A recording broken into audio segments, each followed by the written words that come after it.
You know it's not cute sending a client a finished piece and having them say, actually, I want a full refund. Or even better, finding your art being sold on a t-shirt you never approved. Here's the thing. Your TOS, or Terms of Service, is supposed to stop all of that. But most artists either don't have one or have a really bad one that would force them to do infinite revisions for a customer that is never happy, or having to deal with clients selling your art on a t-shirt and them making way more money than you ever did drawing the dang thing. Today I am walking you through the 10 things your commission TOS is probably missing and how to fix them. Make sure to stick around because some of these tips, if done wrong, can cost you real money. I just want to say real quick that I am not a legal expert. I am just an artist who's done a lot of commissions over the years, and I've learned what works and what absolutely does not. Take my advice with a grain of salt. This is just what's worked for me. Do your own research, use your wrinkly brain and all that. But here's why it actually matters. A good TOS doesn't just protect you, it protects your client too. It sets expectations, answers questions before they get asked, and honestly, it makes you just look professional. When a client sees a clear, well-written TOS, they trust you more, and that means they come back. Alright, let's get into it. Number 1, you need to say what you actually do. Include a description of your art style, medium, vibe, etc. Are you an anime portrait artist, a chibi character designer? Spell it out. Don't make people guess. Number 2, just as important, is what you will not draw. Personally, I don't do NSFW stuff. I don't do mecha. I don't do hyper-realistic portraits. Things like that. Put it in your TOS. If a client asks for something on your no list, you just point to the TOS and say, sorry, it's not something I offer, and then point to another artist who does. That way, you don't have to be guilty or have to awkwardly explain every single time. Just to be clear, your won't draw list isn't a judgment on other artists. Don't make it sound like, I won't draw this because it's bad. Just say, I don't accept commissions for X, Y, and Z. Clear, professional, things like that.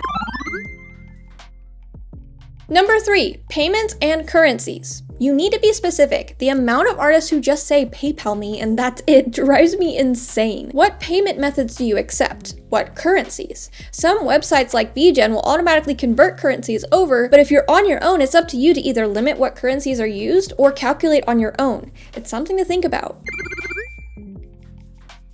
Number 4, do you require a down payment? If so, how much? I personally take 50% upfront or more for all of my commissions. I say that in my TOS. Do you offer payment plans? If a client wants a $500 piece, but they can only pay $100 a month, does that work for you? And be specific about when each payment is due. What happens if they miss one? All of it. This isn't being mean, this is just protecting yourself and being transparent to your client.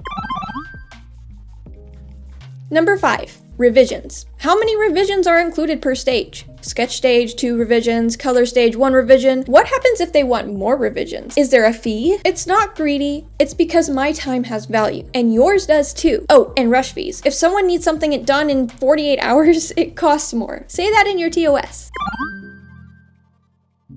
Number 6, deadlines and delivery. When will the work be done? How will you send the files? I send everything through VGen, but if the files are too big or there's too many, I'll send it as a Google Drive link with high-res PNGs and the working file if they ask for it. And number 7, delays. Life happens, you get sick, your tablet breaks, the client takes 2 weeks to reply to a sketch approval. That's not on you. But your TOS is there to protect you when there's a delay. On my end, I communicate within 24 hours if something's up. On their end, if they go silent for more than 14 days, the project pauses. Number 8, communication. List exactly what social media sites you are willing to communicate with your customers on and put it in your TOS. It could be 1, it could be a few. For me, I am very flexible since I'm on almost all social media sites, but usually Discord and VGen is where I communicate the most. Set expectations for response times. You don't have to reply at 2 a.m. If you want, you can include your working hours and your time zone so they don't expect a response outside of that time. It's important to set boundaries, people. Number 9, usage rights. This is where things get real. Does the client get personal use only? Can they use it commercially? Can they put it on merchandise? Do you keep the rights to post in your art portfolio or sell prints? I have seen so much Twitter drama over this. Put it in writing so you don't get burned. You could even charge extra for commercial or merchandise use. It is up to you. For me, the client gets personal and commercial use. They can post it, use it as a profile picture, use it in social media, use it to make money. Like VTuber models are you kind of need to be a commercial. But if they want to sell merch, that is a different conversation and a different price. And I always retain the right to post my work in my portfolio on social media. And finally, number 10, refunds. This is a big one. What happens if the client wants their money back? You haven't started? Full refund, easy.